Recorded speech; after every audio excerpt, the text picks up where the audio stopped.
రాజన్న సిరిసిల్ల జిల్లాలో రెండవ విడత ఇందిరమ్మ ఇళ్ల ప్రొసీడింగ్స్ ను పంపిణీ చేశారు. ఈ కార్యక్రమంలో కలెక్టర్ సందీప్ కుమార్ షూ, జిల్లా కాంగ్రెస్ పార్టీ కేకే మహేందర్ రెడ్డి 882 మంది లబ్ధిదారులకు పట్టాలు అందజేశారు.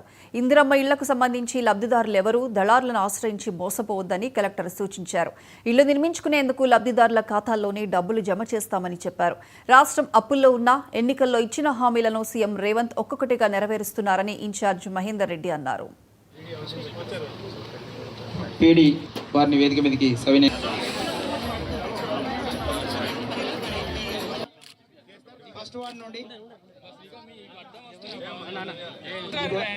రావడానికి వెళ్ళడానికి వాళ్ళకు చోటు ఇవ్వాల్సిందిగా కోరుతున్నాం. దయచేసి కౌంటర్స్ ఏర్పాటు చేయబడ్డాయండి. వాళ్ళందరికీ సెకండ్ బండారి లత వీరు ముగ్గురు ఇందిరమ్మ కమిటీ వాళ్ళు, మా హౌసింగ్ డిపార్ట్మెంట్ వాళ్ళు, మా వార్డ్ ఆఫీసర్స్ అందరూ అంతా కష్టపడి మా స్టేట్లో ఫస్ట్ అది వచ్చి మీరు మొదటి కార్యక్రమం చేస్తున్నారు.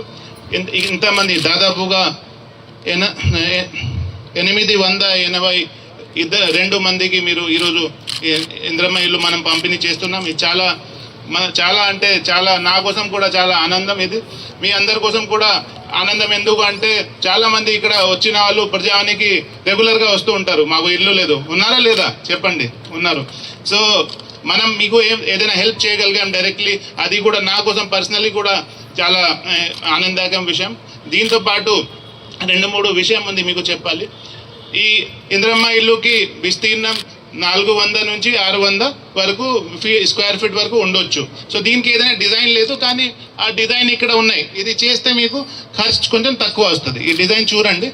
కానీ దీని మీద 4 స్టేజెస్ ఉన్నాయి. ఫస్ట్ స్టేజ్ ఏమంటే బేస్మెంట్ స్టేజ్ ఉంటాయి. అది చేస్తే మీకు 1 లక్ష మీ అకౌంట్లో డైరెక్ట్లీ గవర్నమెంట్ నుంచి పడతాయి. దీని తర్వాత రూఫ్ లెవెల్ వరకు పోతే కూడా లేపితే మీకు ఇంకా 1 లక్ష. ఈరోజు సిరిసిల్ల పట్టణంలో 882 ఇళ్లకు ఇందిరమ్మ ఇళ్ల లబ్ధిదారులు ఎంపిక చేయడం జరిగింది. వారందరికీ కూడా పేరు పేరున మనస్ఫూర్తిగా శుభాభినందనలు తెలియజేస్తున్నాను.